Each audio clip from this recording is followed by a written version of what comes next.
For a long time, my life felt like a slow, quiet crucifixion. This was not a crucifixion with wood or with nails. It was with small, sharp things. It was with whispers that found me in quiet rooms. It was with cold looks from people I thought were friends. It was with strange accidents that made no sense. It was with an energy that felt heavy and dark, like a wet blanket on a winter night. Every day I carried a weight I could not name. I woke up already tired. I went to sleep restless, my dreams full of shadows. I felt pushed down by things I could not see or touch, a constant pressure on my soul. People would come close to me. They would smile with their mouths. Yet I felt their hands on my back like small, sharp hooks pulling at my energy. I felt charms and hexes not as dramatic spells, but as a cold chain wrapping itself around my heart, getting tighter with each passing day. The attacks were not loud explosions. They were quiet poisons. A friend would share good news. Instead of joy, a cold dread would fill me. A stranger would look at me for a moment too long. I would feel a chill run down my spine. My car would break down on the way to an important meeting. A project I poured my heart into would be rejected for a vague reason. These were the arrows. Each one was small on its own, but together they created a constant barrage. They left me bruised and vulnerable, always waiting for the next hit. I was afraid to answer the phone. I was afraid to check my emails. I was afraid to meet new people. The fear was a physical thing. It lived in my stomach like a hard knot. It sat on my chest, making it hard to take a full breath. My world became very small. I stayed home more. I spoke less. I trusted no one, not even myself. My own intuition felt broken. I was living in a constant state of high alert, and it was exhausting. I felt a profound sense of grief, mourning a life I felt was being stolen from me, piece by piece. I did not recognize the person I had become, and that was the most painful part of all. One day, the weight became too much. I was trying to get out of bed, and I simply could not move. It was not a physical paralysis, but a spiritual one. I was too tired to fight anymore. I was too tired to even be afraid. I just sat on the edge of my bed, the morning light coming through the window, and I felt the full, crushing weight of it all. That moment felt like a final choice. I could stay here on this bed, crushed and defeated, and let the darkness win. Or I could stand up, not with great power or sudden strength, but with a small, quiet will. I chose to stand. That choice to stand was not a grand gesture. It was a flicker, a tiny spark in a vast darkness. I did not suddenly feel brave or powerful. I just felt a quiet, stubborn refusal to disappear completely. I decided in that moment that I would try to remove what was hurting me. I would try to find my way back to myself, even if I had to crawl. I didn't have a plan. I didn't have a map. All I had was the simple decision to take one small step, and then another.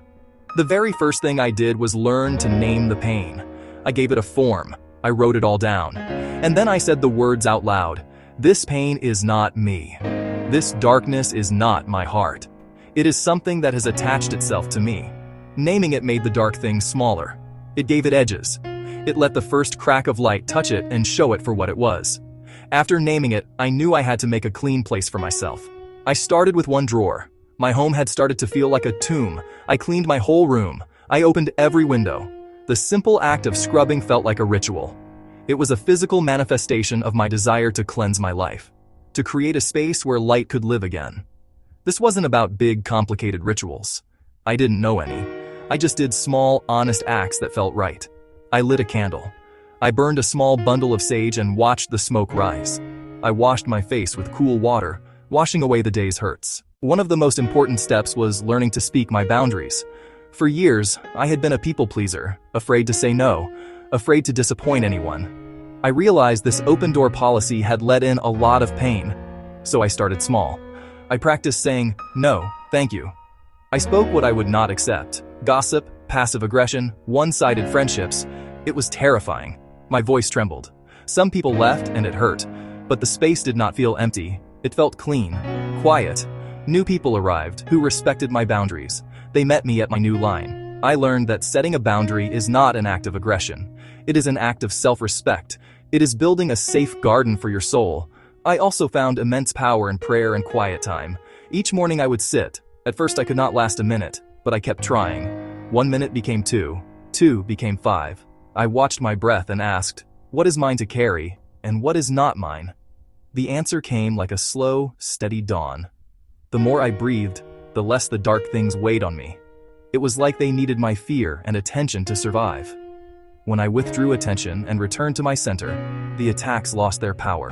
They were still there, like clouds in the sky, but I was no longer lost in the storm.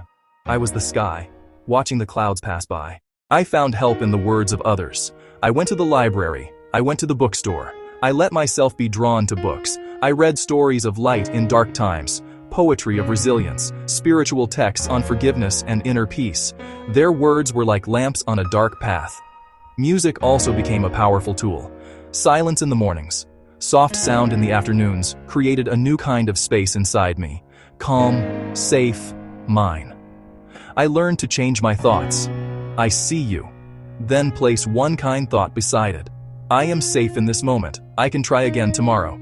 I am doing my best. This felt like removing one rusty nail at a time. Slow work, with patience and compassion. I also learned about forgiveness. I thought it let them off the hook. But forgiveness was not for them at all. It was for me. It did not mean I agreed with what they did. It meant I chose to no longer carry their weight.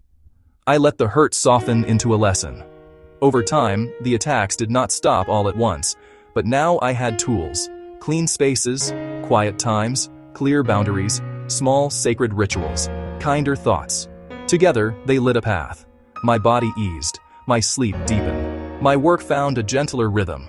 I felt a new oneness with myself, a quiet arrival.